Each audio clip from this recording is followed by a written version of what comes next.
नमस्कार दोस्तों, स्वागत है आप लोग का हमारे इस चैनल एक्स्ट्रा पढ़ाई में। जैसा कि इस वीडियो में हम बात करने वाले हैं कि हिंदी में गद्यांश का उत्तर कैसे लिखें।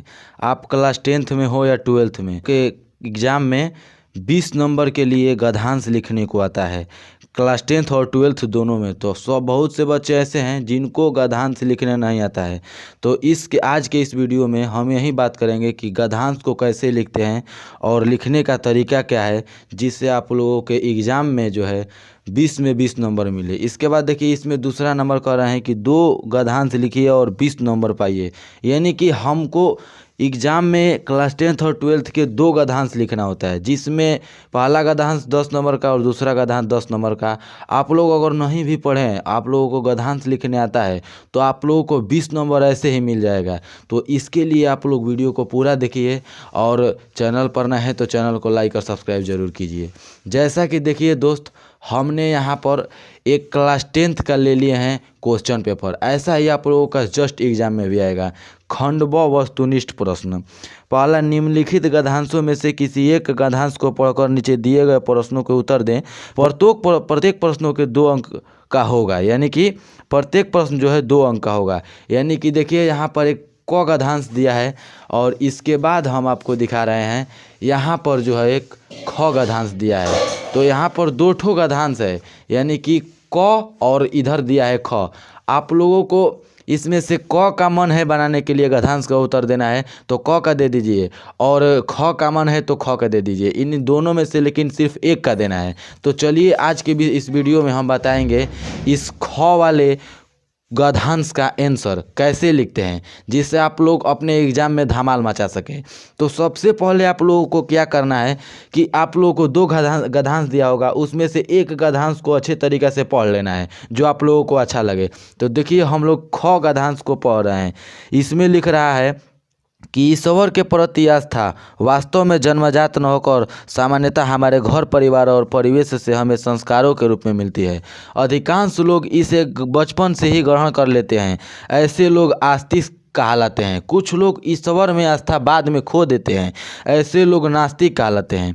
नास्तिक नहीं मानते कि उनके इस जीवन के बाद कभी कोई ऐसा समय भी आ सकता है जब वे ईश्वर की तरफ लौटने के बाद बाध्यता महसूस करेंगे। किंतु कहीं कहीं यह देखने को मिलता है कि जो अपने युवा काल में घनघोर नास्तिक थे, मगर जीवन के अंतिम दौर तक आकर घनघोर आस्तिक बन जाते हैं। तो देखिए, इस गद्यांश को पढ़ने के बाद आप लोगों को क्या करना है कि देखिए कि इसमें यहाँ पर पहला नंबर फर्स्ट क्वेश्चन पूछ रहा है कि ईश्वर के प्रति आस्था कैसे पनपती है। तो आप लोगों को आंसर में जो है करना क्या है कि देखिए, यहाँ पर हम आंसर लिख रहे हैं, ख लिख देना है आंसर में, और उसके बाद पहला यहाँ से लिख करके उत्तर कर देना है। यहाँ पर क्वेश्चन में देखिए बोल रहा है कि ईश्वर के प्रति आस्था कैसे पनपती है।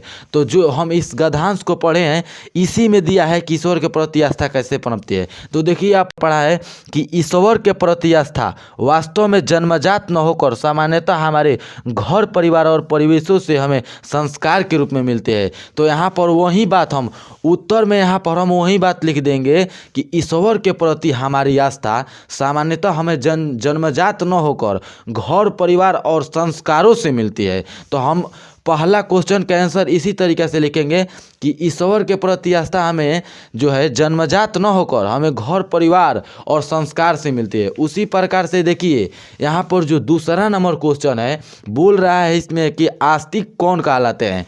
तो यहाँ पर हम देखिए आपको दिखा रहे हैं कि अधिकांश लोग इसे बचपन से ही ग्रहण कर लेते हैं। मतलब कि अधिकांश लोग शुरू से, मतलब कि बचपन से ही भगवान को मानने लगते हैं। तो ऐसे लोग आस्तिक कहलाते हैं। तो इस क्वेश्चन का आंसर हो जाएगा, आस्तिक कौन कहलाते हैं। तो अधिकांश लोग जो है शुरू से बचपन से ही भगवान को मानने लगते हैं, ऐसे लोग जो हैं आस्तिक कहलाते हैं। उसी तरीके से देखिए, तीसरा नंबर क्वेश्चन क्या कर रहा है कि नास्तिक कौन कहलाते हैं। तो फिर आपको हम गद्यांश में दिखा रहे हैं यहाँ पर कि कुछ लोग ईश्वर में आस्था बाद में खो देते हैं। मतलब कि शुरू वो भगवान को मानते हैं, लेकिन कुछ समय बाद जाकर क्या करते हैं कि ईश्वर में आस्था खो देते हैं। तो ऐसे लोग जो हैं नास्तिक कहलाते हैं। तो नास्तिक भी कौन कहलाते हैं, आप लोग उसका आंसर यहाँ पर लिख देंगे।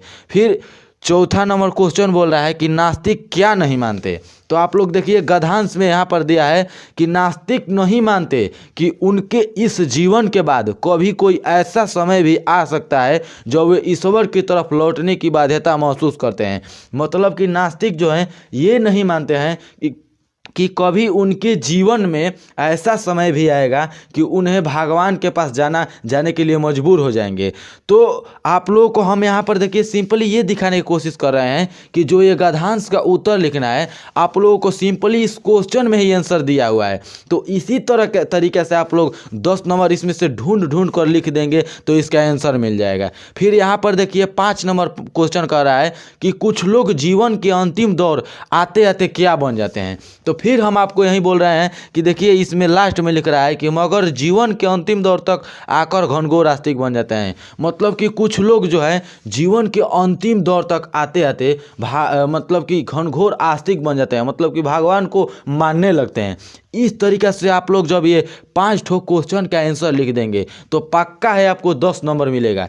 इस 10 नंबर को लिखने के बाद में आप लोग देखिए दूसरा नंबर भी ये गद्यांश लिखना है। निम्नलिखित गद्यांशों में से किसी एक गद्यांश को पढ़कर नीचे दिए गए प्रश्नों के उत्तर दे। प्रत्येक प्रश्न के लिए 2 अंक निर्धारित है। मतलब कि 2 गो इसमें क्वेश्चन गद्यांश दिया जाता है तो 2 गो में से एक को एक लिखना है। फिर दूसरा नंबर में भी 2 गो गद्यांश दिया है, जैसे कि देखिए क गद्यांश और यहाँ पर देखिए दिया है यहाँ पर ख गद्यांश। तो आप लोगों के क्या करना है कि इनमें से जो अच्छा लगता है क या ख, इनमें से जो अच्छा लगता है, मान लीजिए कि आप लोग की ख इसमें अच्छा लग रहा है तो फिर आप लोग इस ख को बारीकी से पढ़ लीजिए।